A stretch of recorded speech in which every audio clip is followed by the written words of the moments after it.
काठमाडौँबाट करिब 3.5-4 घण्टाको गाडीको यात्रापछि तल बेस क्याम्पमा पुगिन्छ। पुगिसकेपछि हामी यो 100औँवटा थुम्का रहेको सैलुङमा आइपुगेका छौँ।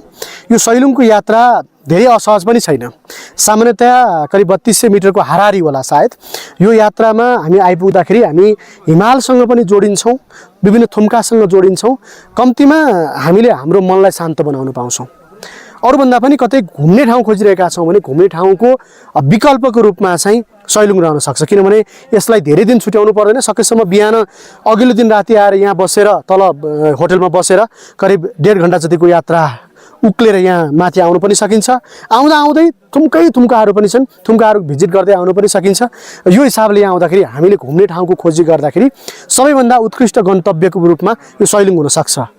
रातो र चन्द्र सूर्य जङ्गी निशान हाम्रो जिउँदो रगत सरियो बढ्दो यो सान हाम्रो। सेता हाँसिरहेका मुस्कुराइरहेका हिमाल छन्, यता हामी मुस्कुराइरहेका मनुवाहरू छौँ। अब यो यात्रा नेपालको प्रकृतिसँग रम्ने चुम्ने यात्रा हो। त्यो यात्रामा हामी निरन्तर छौँ। यो बाटो तपाईँ जानुभयो भने महादेव गुफातर्फ लाग्नुहुन्छ र यही बाटो सैलुङ जाने अब धेरै बाँकी छैन। कालो हो यसो हेरौँ, यसलाई भन्छ भिरालो साथीहरू, यसलाई भन्छ उकालो। कसलाई सम्झेर मुटु भड्क्या हो, भड्क्या छ भट्याक साह्रै लुते भयो यार। हामी यति लुते त हुन नहुयो।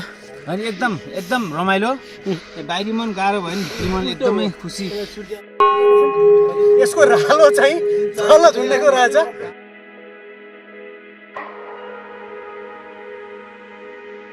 यहाँ सैलिङ्गेश्वर महादेव पनि भनिन्छ अथवा यसलाई चाहिँ पशुपतिको आकारमा बनाइएको छ यहाँ छ। तर यो महादेव रहेको स्थान गजब स्थानले बनाइएको छ। हुन त महादेवलाई जहाँ पनि डाँडा गरेर बस्न मन लाग्छ।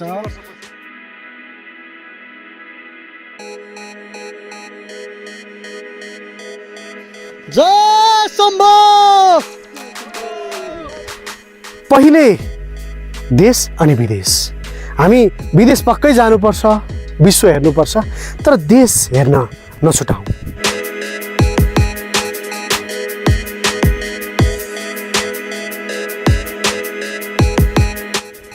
प्रकृतिले सबैलाई वरदान दिएको हुन्छ आफ्नो आफ्नो किसिमले।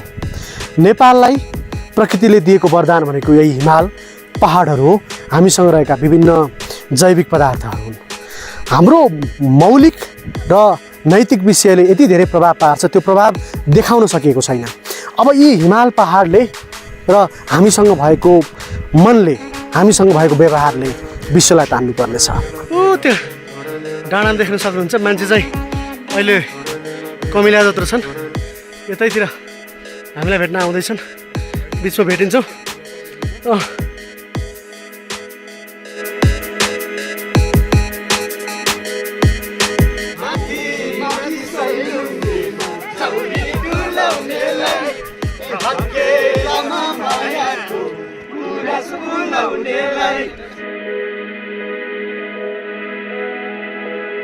यति धेरै खुसी लागेको छ कि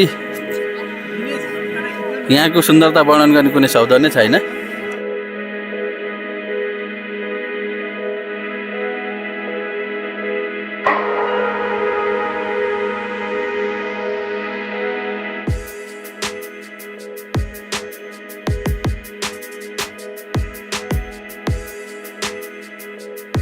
नेपालका विभिन्न गन्तव्यमध्ये अहिले चर्चित भइसकेको सैलुङलाई तपाईँहरूले पनि आफ्नो गन्तव्य बनाउन सक्नुहुनेछ। ढिला नगर्नुहोस्। यदि आउनु भएको छैन भने आउनुहोला, आउनु भएको छ भने कस्तो छ तपाईँहरूले यो कमेन्टमा भनिदिन सक्नुहुन्छ। यात्रा रहेछ जिन्दगी, एक्लै म हिँडिदिन्छु, घुम्टीमा लो नहुने फुल जस्तै फुलिदिन्छु।